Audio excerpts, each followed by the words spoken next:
It's good. It's good. It's real good. It's good. It's good. It's good. I said it's real good to be in your home, wherever you might be watching me. And all of my friends, all of my children who have been writing me from different parts of Illinois. Man, I love those letters. And you know, speaking of letters, this telecast is financially sponsored. We need your finances to stay on TV. Invest in what we are doing here. Why don't you send your financial support? Now, if you don't have a church that you're attending, you know you still got to pay God's tenth. That's right. Right? Well, let me let you off the hook. You can send your finances here to a Passion for Christ Ministries, P.O. Box 498-525, right here in Chicago, Illinois. Why don't you write us and let us know how this broadcast has blessed you? Or you can call us right now while you're watching the telecast. What? 773-324-6899. And as soon as I get that call, or one of the people here get the call, we'll pray with you, we'll call you back. And some of you right here in the vicinity,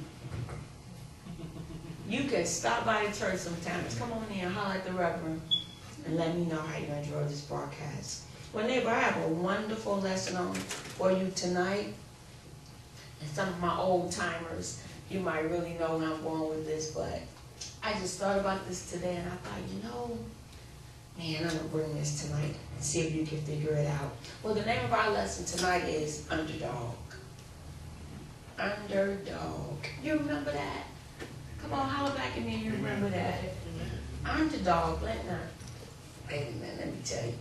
Underdog is an American animated television series that debuted October 3rd, 1964 on the NBC network under the primary sponsorship of General Mills and continued in syndication until 1973.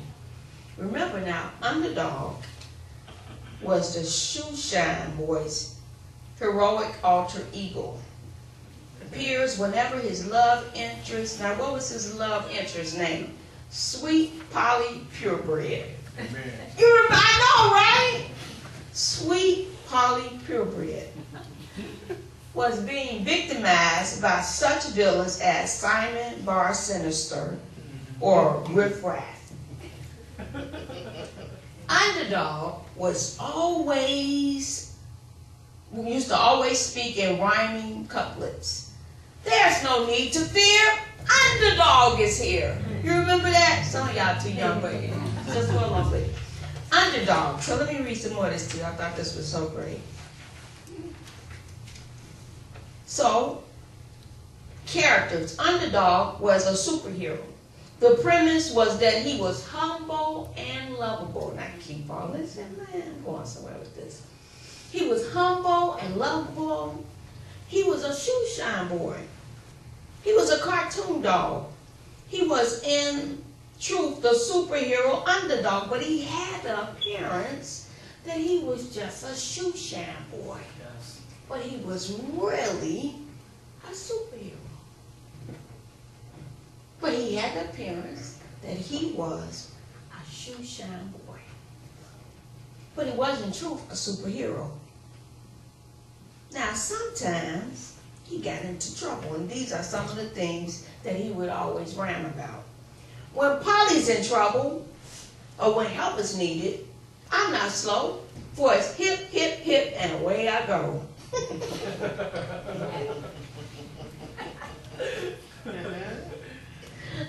Underdog's most frequent saying when he appeared was, "There's no need to fear. Underdog is here." The majority of episodes used a common template as the final scene. A crowd of people looking up into the sky, they would say, "Look in the sky. It's a plane. It's a bird." After this, an old woman wearing glasses would explain, "It's a frog." Another onlooker would respond, "A frog?" To this, Underdog replied with these words, "Not a plane, nor a bird, not even a frog. It's just little old me."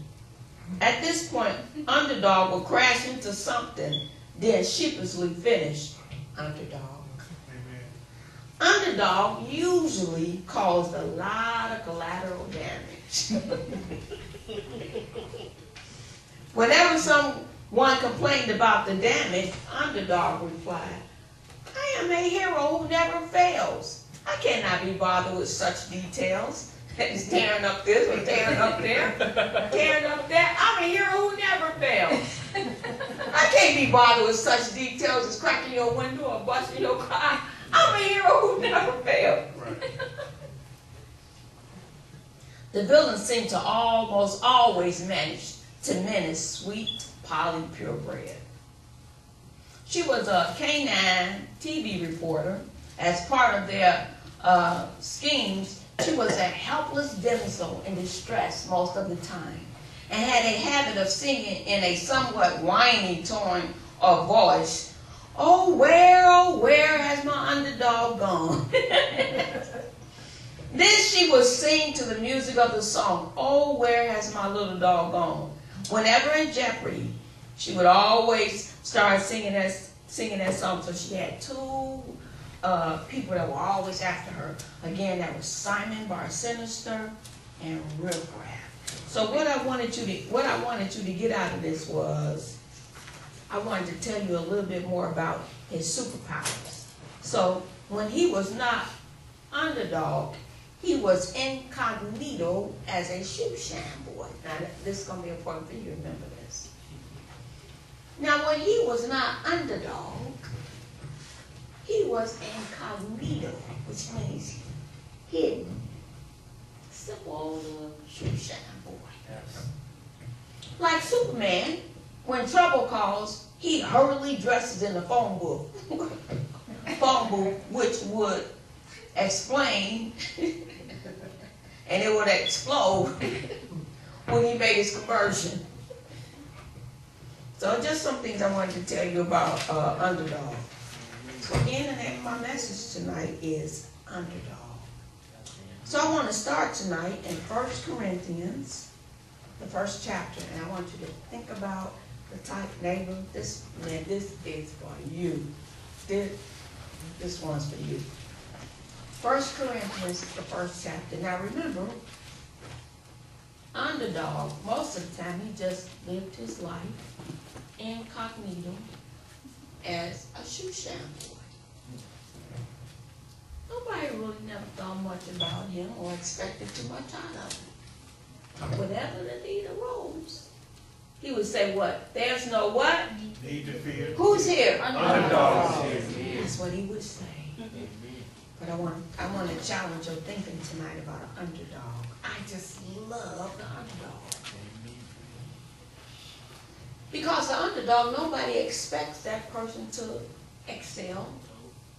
Most, like in a football game, we just had the Super Bowl. So it was one team that had, correct me if I'm wrong, it was one team who had been to the Super Bowl before. Amen. Amen. Right. Then there was another team that was kind of novice. Maybe this was their first or second time to the Super Bowl. Correct. So on the team that had been there before, they had quarterback who had won a ring before. That's correct. But on the underdog team, did I say underdog?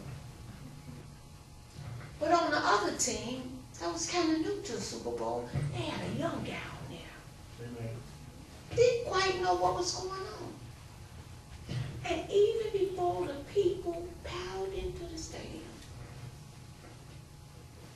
even before people bought the tickets and they went out and bought them 55, 65 TVs, Mm-hmm. That's right. Mm-hmm. they already counted the new guy as an underdog. Yep. I know he wanted to start singing, there's no Need to fear. Underdog is. I know that's how he felt.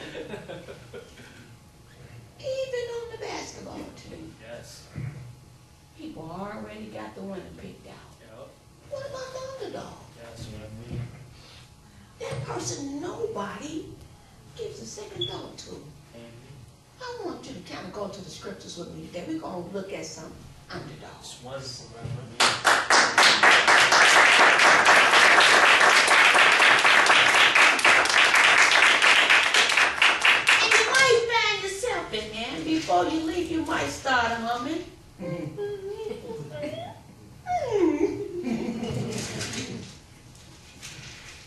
Something like that.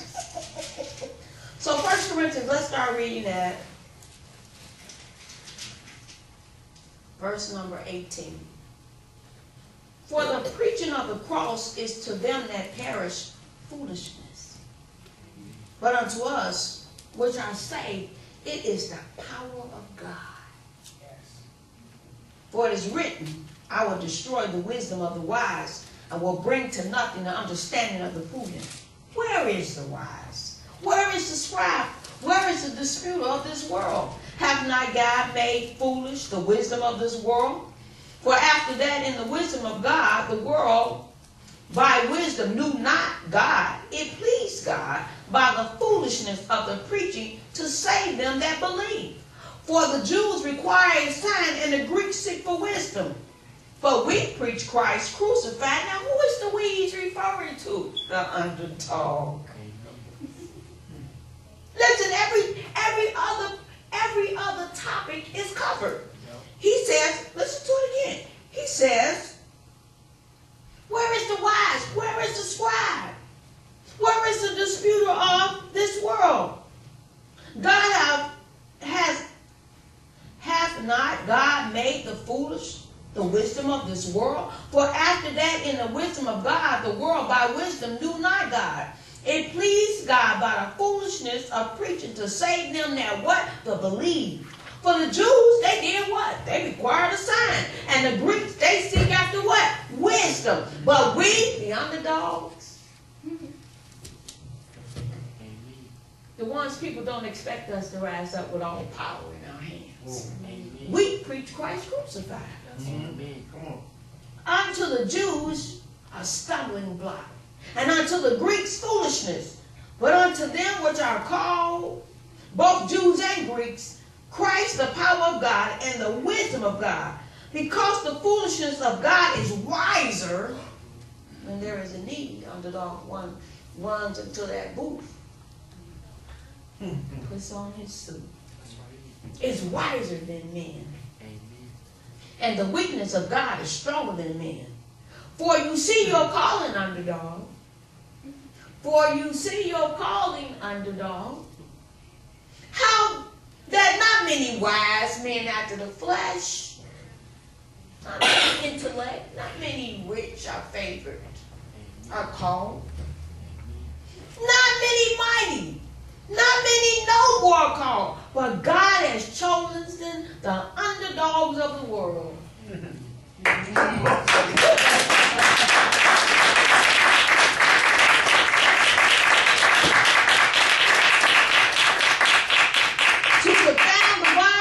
And God has chosen the underdogs of the world to confound the things which are mighty, and the base things of the world, and the things which are despised. Have God chosen, yea, and the things which are not, to bring to naught things that are, that no flesh shall glory in his presence. But of him are ye in Christ Jesus, who of God is made unto us wisdom and righteousness and sanctification and redemption, that according as it is written, he that glorified, let him glory in the Lord. Give the Lord praise. So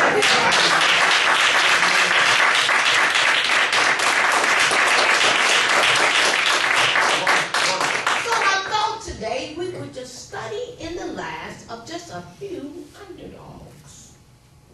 Just a few men and women that people pushed aside, cast down, gave no thought to. You might see your life in them. Just might see glimpses of yourself in them. And you might leave this place thinking, it's all right to be an underdog. Right? Amen. Let's go to Exodus, the 3rd chapter. Oh, you know where I'm going with that.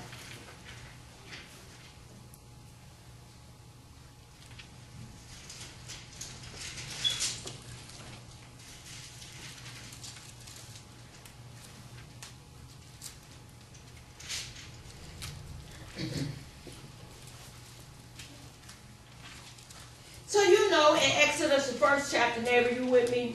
Exodus, the 1st chapter, it was a proclamation made. Let's read a little bit about it. It says now in chapter 1, verse 1 of Exodus, it said, now these are the names of the children of Israel which came in Egypt. Every man in his household came with Jacob.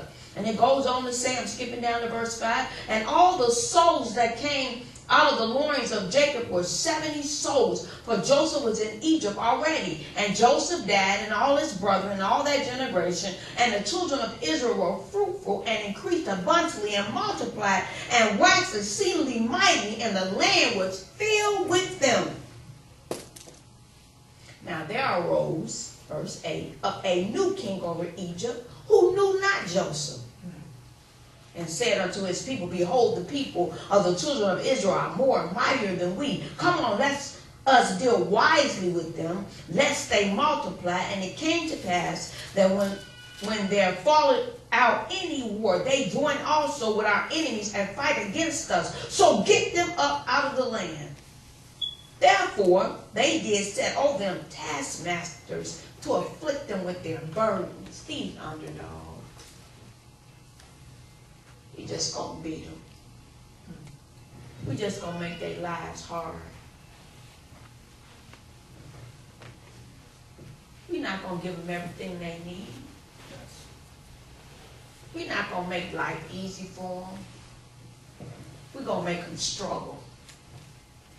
It says, and they built for Pharaoh treasure cities, Python and Ramses. I dare you to underline verse 12. It says, but the more they afflicted them, the more they multiplied and grew. We don't die. We and they were grieved because of the children of Israel. Those underdogs. How dare you, after all we've done to them, how we put our foot on their neck, they still rising up and calling on God.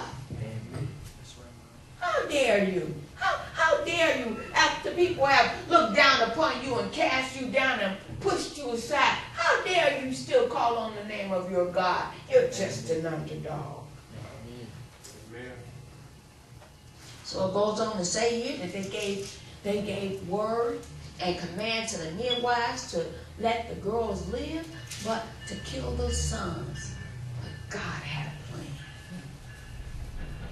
God has a plan for every life that will yield to him. God has a plan for every life that will yield to him. Amen. It does not matter where you find Nathan. It does not matter where you find your life at today.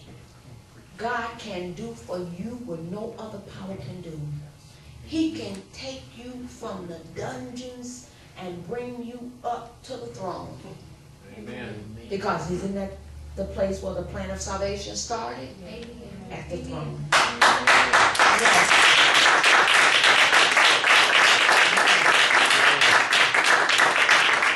So we find this underdog. We'll just call his name Moses for tonight, but certainly he was an underdog.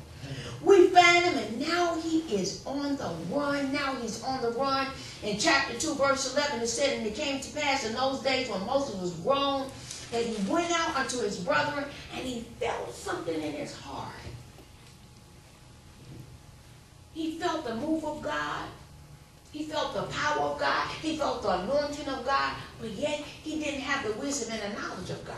Right. He had a thought. He had an inclination. He had a desire.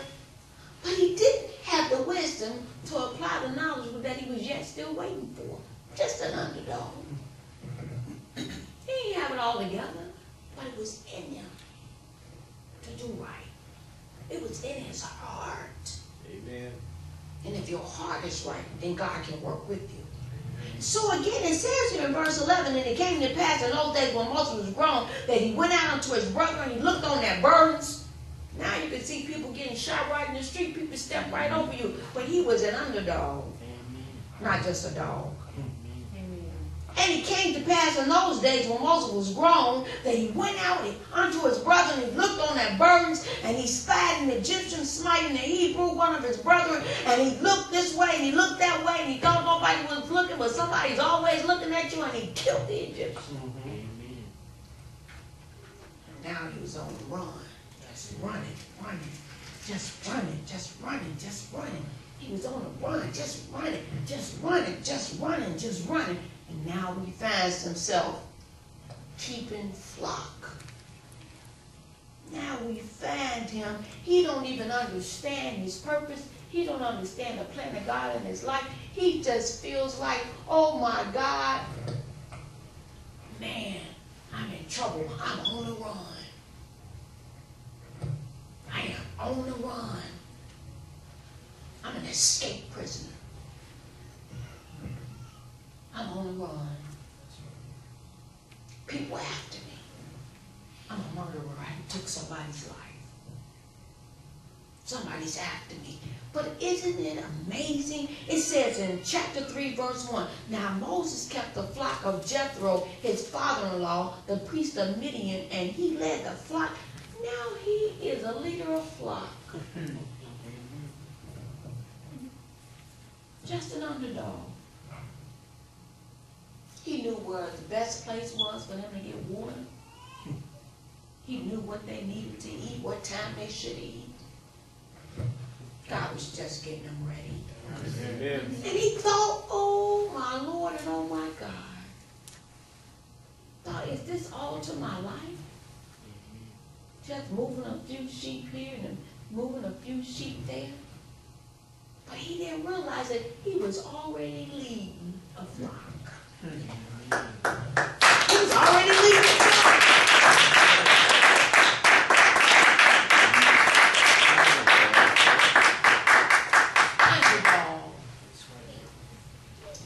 Underdog. Ain't too much to him. He was a murderer. He was on a run. Got married. Now here he find himself. He is in the back of the mountain. But God was there too. In the desert, they thought they would kill him. When they had let him loose there from Pharaoh's house, but God was there in the desert. Yes. Amen. And so now he finds himself. And don't you think during all that time God had to work on him? Amen. Had to work on his heart, had to work on his mind. He had to unlearn some things and relearn and learn some other things. He had to let go of some stuff and grab hold of some other things. And now he finds himself at the back of a mountain. Amen. But yet he's leading the flock. Amen. Isaiah says God's ways are not like our ways, and his thoughts are higher than our ways, higher than our thoughts. But here he is. He finds himself in the back of a mountain and he looks up. God is there.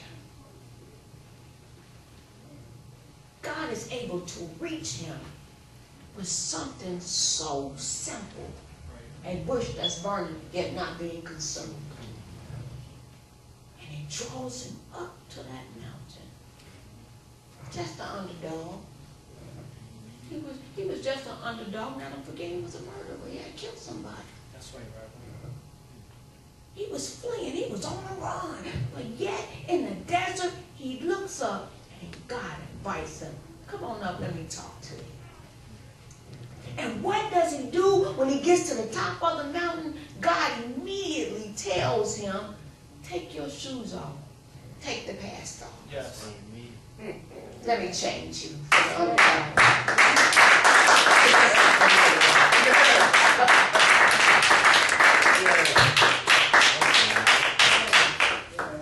He said to him in verse 5, if you need scripture, give me Bible, give me Bible. He said in verse 5, and he said, draw not nigh hither. Put off thy shoes from off thy feet, for the place whereon thou standest is holy ground. Just an underdog. But slowly he's getting his transformation. Yes. Amen. Learning how to leave the past behind. God is showing him his greatness. Why did he tell him to take those shoes off? Because those shoes had traveled so many different roads. But now, here he was, a murderer, a slave, but yet face to face with God. Yes. Just an underdog, but now being transformed. Amen.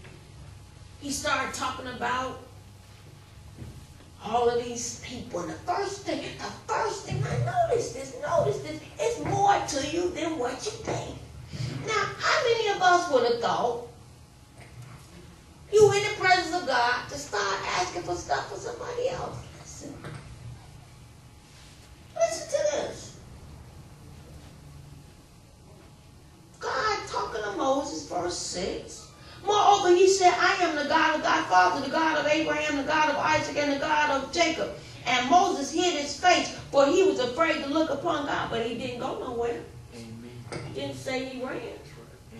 He was inquisitive, and he stayed to see what was going to happen. Amen. Just an underdog. Amen. He says here, and the Lord said, I have surely seen the affliction of my people which are in Egypt, and I have heard their cry by reason of their taskmasters. I know their sorrows. I have come down to deliver them out of the hand of the Egyptians, and to bring them out of a land unto a good land, a large, unto a land flowing with milk and honey, unto the place of the Canaanites and the Hittites. Now therefore, behold, the cry of the children of Israel is come up to me. I have also seen the oppression wherewith the Egyptians oppressed them. Come now, therefore, I'm going to send you. What?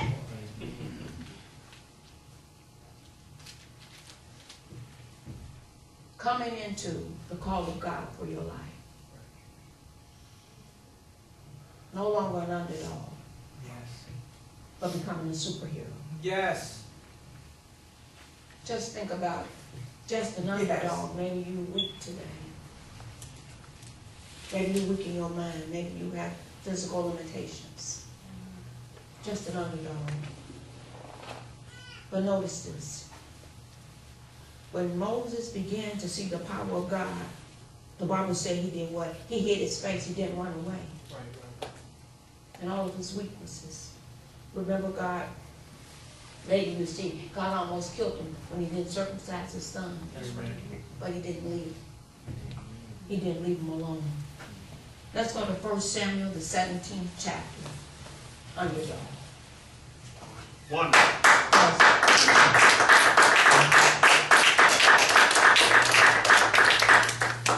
Reverend Thomas, where are you going with all of this? Trying to get into your heart, trying to get into your life, trying to get into your mind. It don't matter where you're at today. If you want to serve God, He'll make a way for you. Yes, He will. Amen. You might be bent beneath the load today, but you don't have to stay that way. You might be cast down, pushed aside.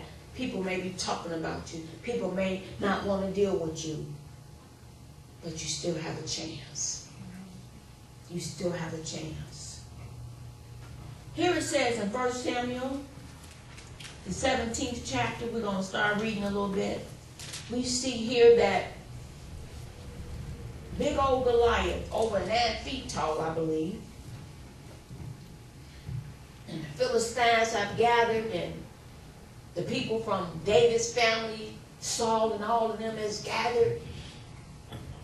And they're looking for somebody to be their leader. Amen? Amen. They're looking for somebody to die for them. That's what they were looking for. Because you see how the Bible said Goliath stood on one side of the mountain. Right. All the other folks was on the other side of the mountain, and it was a division in between. So they was really looking for somebody to sacrifice their life. Amen. Come on. Goliath was a giant.